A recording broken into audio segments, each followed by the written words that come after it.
Two Barclays analysts. One hot topic. All sides explored. This is The Flip Side. The Flip Side is a podcast series featuring lively debate between two Barclays Research analysts, taking opposing viewpoints on timely topics of importance to economies and businesses around the globe. Welcome to The Flip Side. I'm Ryan Preclaw, and I head up Barclays' Investment Sciences team. We provide investment insights by combining alternative data, data science, and traditional research. I'm joined today by Will Thompson, who's a member of our sustainable and thematic research team. They analyze and identify disruptive multi-sector thematic trends. Will, thank you for joining me. Oh, it's a pleasure to be here, Ryan. So Will's been leading research on the potential impact that electric vehicles are going to have on the grid. So we're going to call these EVs for today. And when we do, we're specifically talking about battery-powered cars. So, Will, the discussion around EVs usually focuses on whether they're going to become popular. But we're going to just take a different angle. I think we both believe that they're going to be the dominant type of car in the near or near-ish future. And when that happens, they're going to need a lot of electricity, which raises the question at hand. Will EVs break the grid? Yes. So both of us have recently published on this topic. We often take the electric grid for granted, despite it being the workhorse that literally powers modern-day society. I do worry that aggressive targets and timetables, not only for EV adoption, but also a net zero grid, such as those in California, understate the challenges in balancing electric supply demand. If we aren't more proactive in addressing these challenges soon, it could really undermine the potential costs and emission benefits of the energy transition. For me, the takeaway has been different. I'm an optimist because I think it's a big change, but it comes along with both new potential sources of grid flexibility and a really spectacular quantity of money that can potentially be deployed to solve any power supply imbalance problems that arise. It is complicated, though, and I think we both agree that the amount of power consumed is going to rise. I've taken a rather top-down approach and explored the different technologies and policies that can help manage the EV load. From my perspective, quantifying the overall size of the EV electric demand from the top down is pretty straightforward. In the U.S., for example, we know how many light-duty vehicles are on the road, we know how far they travel, we know how much power they require. Simple math indicates that 100% conversion of light-duty vehicles to all-electric battery EVs would increase the overall U.S. electric demand by nearly 30%. Right. And so on my team, we've attacked this question from the bottom up. We've tried to model the interplay of policy, behavior, technology in a lot of detail. So we started with what our data science team had done previously, which is build a power system planning model that simulates the whole power system hourly and estimates the demand based on people's consumption, supply down to individual generation sources.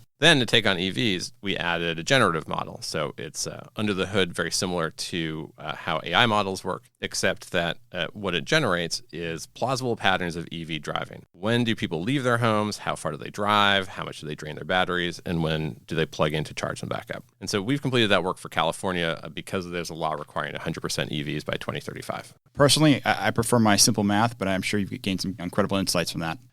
We think there's some different scenarios for how this all could work. But in the one that matches most closely with what you're doing, we think that power demand for personal vehicles would increase by 18%. I think your view also includes light-duty commercial vehicles like pickup trucks and ride-hailing. And so I think we put those in is roughly in line with your 30% forecast for total U.S. demand increase for electricity. While we're still very much in the early innings of EV adoption, EV penetration seems to be entering an inflection point. And even early this year, the Biden administration proposed even tighter emission standards designed to ensure that about 2/3 of new light-duty vehicles sold in the U.S. are electric by 2032. And California passed its own law essentially requiring 100% of new vehicles to be zero emission by 2035. But soon after that law was passed, California actually asked its EV owners not to charge amid a heat wave last summer. And that's with only about 5% total penetration of EVs. Look, I can see why you say that 5% EVs already causing stress on the grid is a demonstration of how much this could be a problem. Because I think if they are causing a problem at that level, it does suggest a more impossible problem once you get to 100. But I'm going to turn this on its head. In the past, solving brownouts was essentially an impossible problem in the short term. But with EVs in the picture, it was actually very simple. They just asked nicely. And I think what we're looking at here is that it gives us a new set of tools for grid management. It's things we've never had before. And I think if we're willing to use them a little bit creatively, then we can actually make this transition much more easily.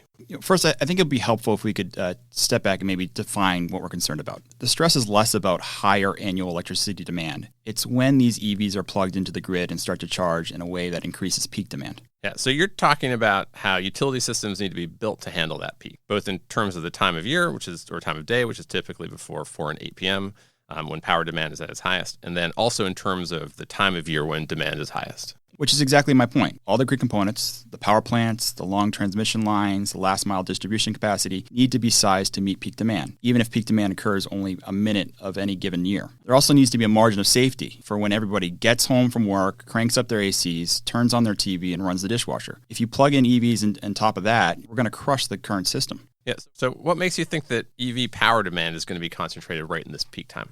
The expectation is that charging at home is going to make up the bulk of the EV power load. First, charging at home is often the most affordable option. Also, it's often the most convenient option since people can charge overnight. However, data shows that residential charging tends to occur when people return home from work in the afternoon. If residential charging goes unmanaged, it will coincide with existing peak power demand. This will lead to higher peak power demand outside the supply window. Okay, so your main concern here is that EVs are not going to be able to charge from solar panels if people basically come home at night when there's not that much sun and plug in. So I'd agree that that's probably not what California is hoping to get out of it. But even relying on like natural gas or peaker plants, I think it still results in much lower emissions than driving a conventional gas-powered car. Yes, but it means that EVs are far from being quote-unquote zero-emission vehicles when they're still heavily relying on power demand from fossil fuels. I actually believe that the distribution network that delivers power from the transmission system to homes is at most at risk. Since the bulk of EV charging will be done at home, it will cause power demand in residential neighborhoods to exceed the capacity of the local distribution network. Plus, there's already a massive backlog of renewable projects waiting to be approved for the interconnection to the grid, in part due to a lack of transmission capacity. Yet efforts to expedite the transmission permitting process remains a political challenge.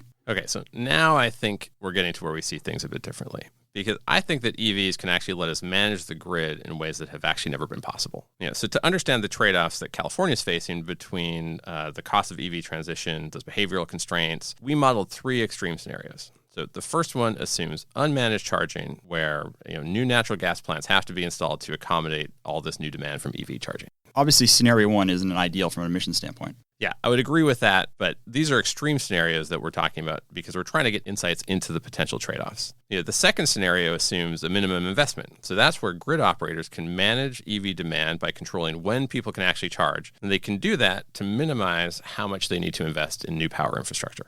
Exactly what do you mean when you say control when people charge? Yeah, so this would be our least cost scenario. So we give utility operators the opportunity to control when you plug in your car and when it actually charges. So if you plugged it into the wall, but it wasn't the time for you to charge, it wouldn't actually work. In that case, basically utilities can manage things so that they add the least amount of distribution, least amount of transmission, least amount of new generation. They can basically make it as cheap as possible. I mean, fair point. I think what you're describing is essentially smart charging, where utility operators can control the timing of charging. Yeah, that's exactly right. And then our third scenario is our most green scenario. That requires heavy investment in wind and solar and the use of bidirectional EV charging. So that's where EVs can actually store excess renewables when they're made and then put it back into the grid when it's needed. So bidirectional EV charging opens the door to controlling millions of EVs and basically turning them into virtual power plants that can provide all the grid benefits that come from a utility-grade power plant. Your last 2 scenarios include what is called vehicle grid integration, or VGI for short. VGI encompasses all the technologies, the policies, and the market designs that optimize when, where, and how EVs interact with the grid. Yeah, exactly. And I think that creates new tools for grids that can give a 100% EV world a completely different model for grid management than what we've had in the past. While I appreciate your optimism, from my sense, each vehicle grid integration solution seems to have its own limitations or scaling hurdles. Smart charging can be effective in shaving the peak load by delaying charging activity until after midnight, but it really doesn't help align EV charging with solar supply. And given a lack of workplace charging today, the ability and willingness of EV owners to charge during midday hours remains a major challenge. Yeah, I would say that you're right so far, but I also think that that's simply because there haven't been that many EVs. So let's imagine a just slightly different world where utilities give workplaces and offices a discount on EV chargers, and they can encourage people to charge during the day. I mean, that is possible, but it's not happening yet. And I'm also a bit skeptical about the prospects of bidirectional charging for personal vehicles. First, grid regulations, market designs, and infrastructure simply weren't designed to accommodate bidirectional resources, particularly small mobile ones like cars.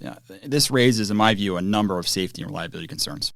But bidirectional charging can enable us to do something we've never been able to do before. EV chargers can charge during low power prices and then push that power back to the grid when prices are high. So, look, they could save, or they could even earn money to lower the total cost of EV ownership. And it's not really that different from net metering for home solar installations. And those programs have been hugely popular and successful. That might be right in theory. However, EV owners will likely command compensation for any inconvenience in their daily schedules, additional bidirectional hardware and installation costs, which we know are expensive, and depreciation of their EV batteries, since bidirectional charging depletes a battery's useful life. I believe that last point is often overlooked. The main reason for buying a car is for transportation. Allowing the grid to access your EV battery will limit how many miles you'll be able to drive that vehicle. It also raises the question, how will EV manufacturers treat battery warranties? For example, the leading EV manufacturer, Tesla, currently doesn't permit bidirectional charging for its vehicles. Yeah, you say that, but some EV manufacturers are actually promoting it in their marketing. So, you mentioned Tesla doesn't allow it, and I think that's fair. Ford actually markets this as a feature of the F-150 Lightning, which is their new electric pickup truck. So yes, several EV models in the U.S. have or plan to have bidirectional capabilities. However, all but one are trucks and are being marketed for use as backup power for people's homes or to serve off-grid loads such as construction site or campsites. They currently aren't able to do vehicle-to-grid bidirectional charging in which the EV actually can discharge power back to the grid. I don't get the sense that most EV manufacturers have made vehicle-to-grid a priority, and I think this is largely in part to concerns about battery degradation when bidirectional charging is used frequently. So what we've been talking around here, though, is the idea that integrating EVs into the grid involves some sort of trade-offs at the collective level, right? It could be easy for end users if we're all willing to pay higher capital costs and accept that we're going to have some ongoing fossil fuel usage in these new natural gas power plants. Or, look, it could be cheaper. So if people are willing to change their charging patterns, maybe their driving schedule, let the utility control when they can and can't charge, it could be pretty inexpensive. Or, I'm just going to say, if you're maybe thinking from a California perspective and you want it to be more green, that if we're willing to go all in, build a lot of new infrastructure, add a lot of new equipment to the electric cars, and be willing to have drivers do some things they've never done before, like give power back to the grid, it could work that way. So I guess what you're saying is that, like most things in life, it can't be easy, cheap, and good at the same time. Yeah, something like that. And look, I think ultimately it's going to be up to policymakers and the public. They're going to have to decide which of those trade-offs they prefer. For California, which targets a green grid and net zero transportation, I think our max green scenario suggests that they could spend up to $150 billion in investment over the next 20 years to get that. That said, that is going to be counterbalanced by maybe $300 billion of savings in gasoline over the first 20 years after they convert to 100% EVs. So we're talking about big numbers, but we're talking about big numbers on both sides. My worry is that a lot of things need to go right for this to happen smoothly. Money, political will, good policies, technology breakthroughs, and a lot of grid infrastructure investment. Doing all this will require effective coordination among various stakeholders, including utilities, auto manufacturers, regulators, and policymakers. And we've had multiple conversations with many of those respective stakeholders, and my sense is just really not quite yet on the same page. So I guess we'll just have to continue to watch the space to see how it all plays out. You can read our latest Impact Series report on the EV transition at barclays.com/CIV, or clients can read more articles and reports on Barclays Live aligned to this topic. To do that, use the hashtag #EnergyRevolution and ESG Transition. That's all for now from this Barclays podcast. Thanks for listening, and we'll catch you next time on The Flip Side. For more insights on this topic, clients can log into Barclays Live or find out more at barclays.com/CIB.